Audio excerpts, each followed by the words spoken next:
Hello everyone, welcome back to our channel. हम लोग यहाँ पे अनसॉल्व पेपर सॉल्व कर रहे हैं 12th के। उसमें स्टोरी कर रहे हैं। ग्रामर 2020 वाले सेट्स की हो चुकी है, तो स्टोरी भी 4 सेट की हो चुकी है। अगर आपने नहीं देखा है तो पीछे उनको जाके देख लीजिए। यहाँ पे हम लोग सेट नंबर 5 की स्टोरी करने जा रहे हैं, तो स्टार्ट करते हैं।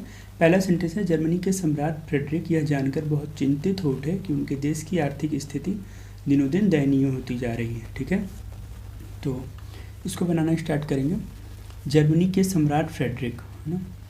तो अगर केवल इतना होता कि जर्मनी के सम्राट, तो हम बना लेते एम्परर ऑफ जर्मनी, है ना। लेकिन यहाँ पे है जर्मनी के सम्राट फ्रेडरिक, तो स्टार्ट करेंगे एम्परर फ्रेडरिक, है ना।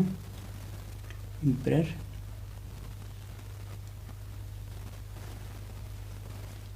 Frederick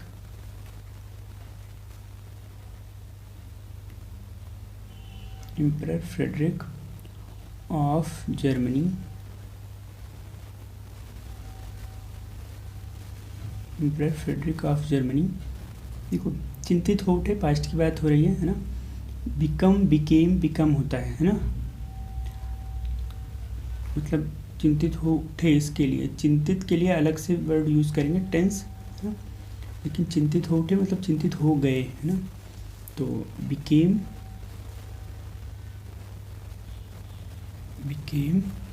very.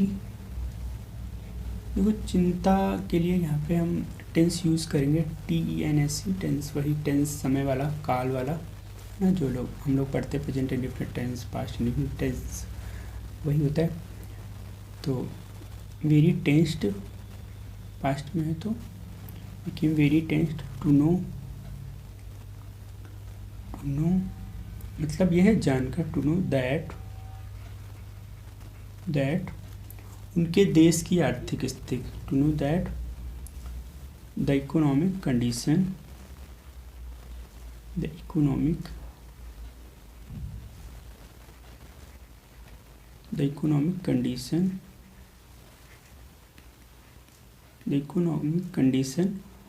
of his country economic condition of his country दिनों दिन दयनीय होती जा रही है ना। कंट्री वाज देखो, ये लिखा जरूर है, दयनीय होती जा रही है, लग रहा है कि प्रेजेंट में है, लेकिन पास्ट की ही बात है, पास्ट में ही उन्होंने ऐसा कहा होगा। ठीक है, इसलिए हम वाज यूज़ कर रहे हैं। वाज गेटिंग दयनीय के लिए हम, दयनीय का मतलब यहाँ पे ये है कि खराब होती जा रही थी, है ना। तो बैड यूज़ कर सकते हैं, लेकिन दिनों दिन खराब होती जा रही, इसका मतलब और ज़्यादा खराब ऐसे। तो कंपैरेटिव डिग्री हम यूज़ करेंगे बैड की। ठीक है, वर्स, बैड वर्स वर्स्ट होता है ना। गेटिंग वर्स दिनों दिन, डे बाई डे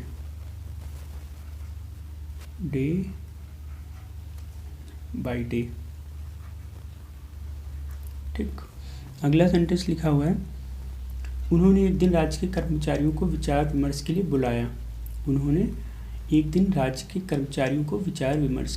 बुलाया। वन डे, एक दिन, वन डे ही इन्वाइटेड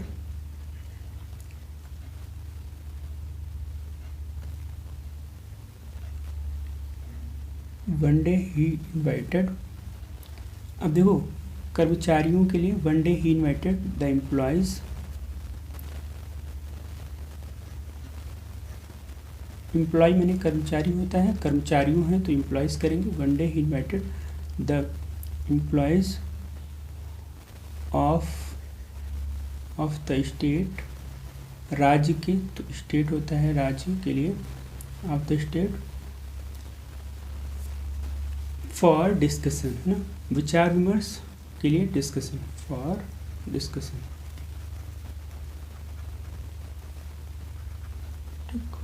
आगे लिखा है, उन्होंने उनसे पूछा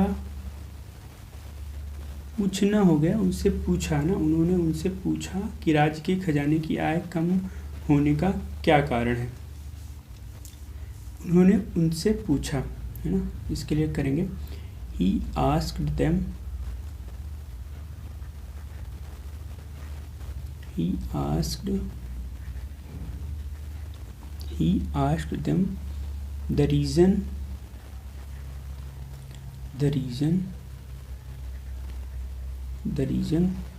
for, देखो आय कम होने का कारण मतलब जो दिन प्रतिदिन कम हो रही थी उसके लिए यूज़ करना है हमें, कम होने का कारण। इसके लिए हम डिक्रीजिंग वर्ड यूज़ कर सकते हैं, है ना। डिक्रीज का मतलब ये होता है कम करना, या एक वर्ड होता है डिक्लाइन, वो यूज़ कर सकते हैं।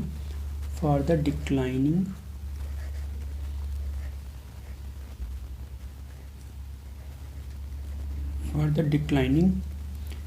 इनकम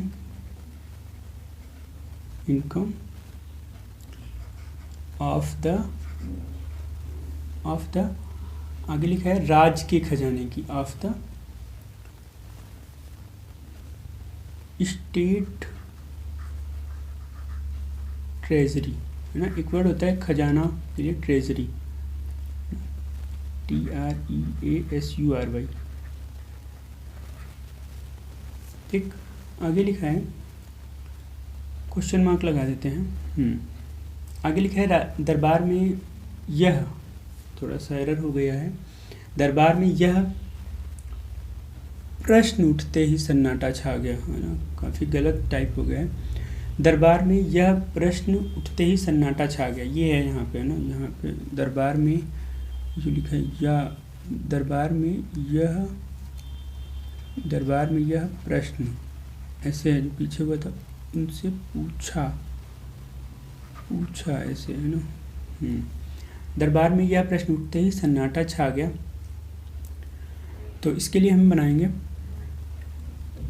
देखो सन्नाटा छा गया मतलब चुप्पी छा गई, एक तरह से कह लो, साइलेंस हो गया सब कोई, साइलेंट हो गया सब कोई ना, साइलेंस छा गई, ऐसा कुछ दिखाना है। तो दरबार में यह प्रश्न उठते ही सन्नाटा छा गया, तो इसको हम ट्रांसलेट करेंगे, there was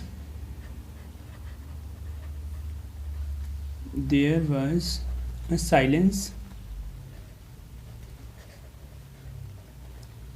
silence, in the court, दरबार के लिए कोर्ट, in the court, जैसे ही यह प्रश्न पूछा गया, है ना, या फिर यह प्रश्न उठते ही का मतलब जैसे ही यह प्रश्न पूछा गया, है ना। In the court as soon as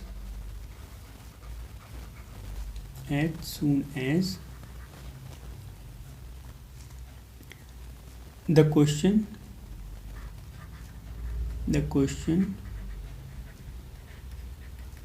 was asked, मतलब जैसे ही क्वेश्चन पूछा गया दरबार में सब लोग शांत हो गए। अचानक एक वयोवृद्ध नागरिक ने कहा, ठीक है, अचानक, सडनली,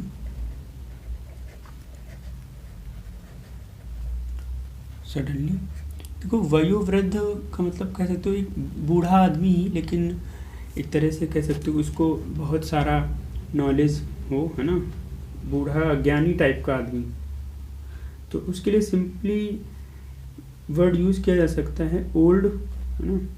ओल्ड से भी हम दिखा सकते हैं, या फिर बहुत ज़्यादा बूढ़ा दिखाना है तो वेरी ओल्ड कर सकते हो, है ना, या फिर अगर अनुभवी व्यक्ति को दिखाना है तो वेटर्न कर सकते हो, एक वर्ड होता है VETERAN, है ना, इधर साइड में लिख देते हैं, है ना। इसका मतलब भी अनुभवी होता है, लेकिन अनुभवी जरूरी नहीं बूढ़ा ही हो, इसलिए ये इतना अच्छा नहीं रहेगा, तो हम ओल्ड यूज़ करेंगे। सडनली एन ओल्ड मैन,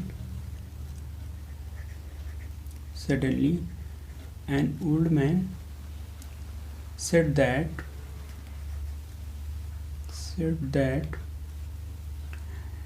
क्या कहा, सम्राट की आज्ञा हो तो मैं इस प्रश्न का उत्तर देने को तैयार हूँ, है ना।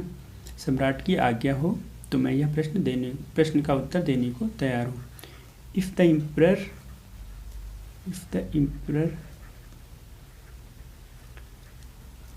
allow, देखो ये अलाउस करेंगे, क्योंकि यदि जो एम्परर है उनकी आज्ञा हो, मतलब यदि एम्परर आज्ञा देते हैं तो ऐसा कुछ दिखाना है ना, थोड़ा सा भाव समझेंगे। इसका मतलब वो ये कहना चाहते हैं कि यदि एम्परर आज्ञा देते हैं तो प्रेजेंट इंडेफिनिट में बनाएंगे, है ना। If the emperor allows, if the emperor allows, I am ready, I am ready, I am ready, I am ready to answer, I am ready to answer the question. यदि जो emperor हैं वो अगर आज्ञा दे दें तो मैं इस प्रश्न का उत्तर देने के लिए तैयार हूँ, ऐसा कुछ बूढ़े व्यक्ति ने कहा। ठीक है, आगे लिखा है वृद्ध ने कहा। अब देखो आज्ञा दे ही दी गई होगी, है ना। अब यहाँ ये तो दिखाया नहीं गया है कि एम्परर ने आज्ञा दे दी, आज्ञा दे दी गई होगी तभी वृद्ध ने कहा कुछ, है ना। तो आगे है, वृद्ध ने कहा कि प्रजा से वसूले गए कर की राशि सरकारी कोष तक पहुँचते पहुँचते चौथाई रह जाती है। ठीक है, वृद्ध ने कहा प्रजा से वसूले गए कर की राशि सरकारी कोष पहुँचते पहुँचते चौथाई रह जाती है। ये बढ़िया सेंटेंस है ना। तो बनाते हैं इसको थोड़ा ऊपर और कर लें। चलो ये वाली लाइन बना लेते हैं। वृद्ध ने कहा कि प्रजा से वसूले गए कर की राशि सरकारी कोष पहुँचते पहुँचते चौथाई रह जाती है। The old man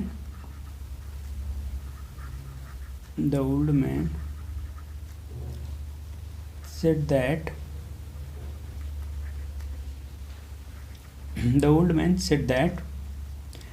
the amount, या the income कह सकते हो, the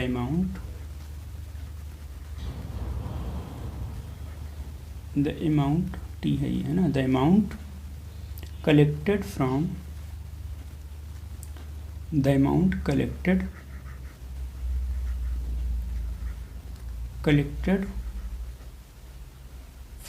the subjects हम यूज़ कर सकते हैं प्रजा के लिए, है ना।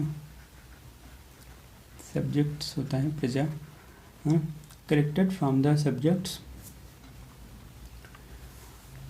the amount collected from the subjects reaching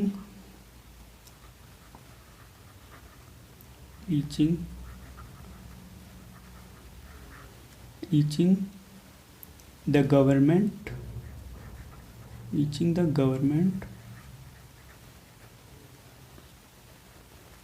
government treasury remains।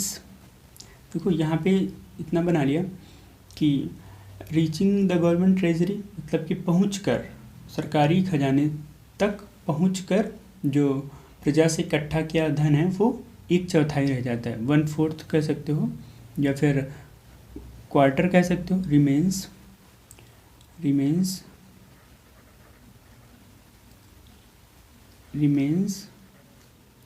Only 1/4 कर सकते हो, है ना। या फिर अ क्वार्टर यूज़ कर सकते हो, दोनों सही है। आगे है सम्राट की शंका का समाधान हो गया, है ना। सम्राट की शंका का समाधान हो गया यानी कि उन्हें पता चल गया कि रीज़न क्या है इसके पीछे। तो बना लेंगे the emperors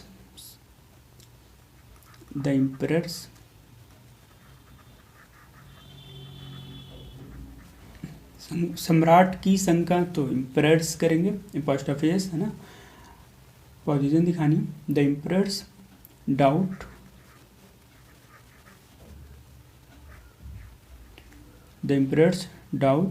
was,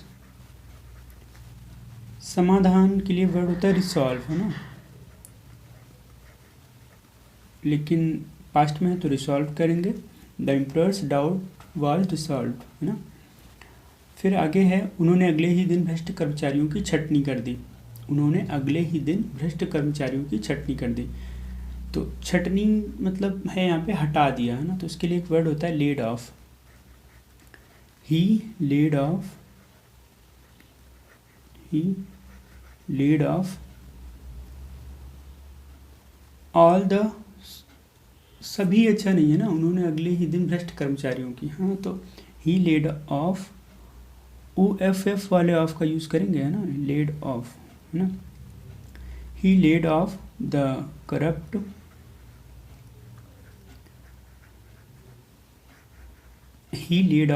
corrupt employees, उन्होंने अगले ही दिन भ्रष्ट कर्मचारियों की छटनी कर दी, है ना। He laid off the corrupt employees, कर्मचारियों के लिए फिर से एम्प्लॉयज़, है ना, एम्प्लॉयज़ अगले ही दिन। देखो अगले ही दिन के लिए अगर केवल इतना होता अगले दिन तो हम क्या यूज़ करते हैं, नेक्स्ट डे, ठीक है। अगर होता केवल अगले दिन तो हम यूज़ करते नेक्स्ट डे, करते ही हैं, है ना। लेकिन अगले ही दिन, यहाँ पे देखो थोड़ा सा जोर दिया जा रहा है, अगले ही दिन, है ना।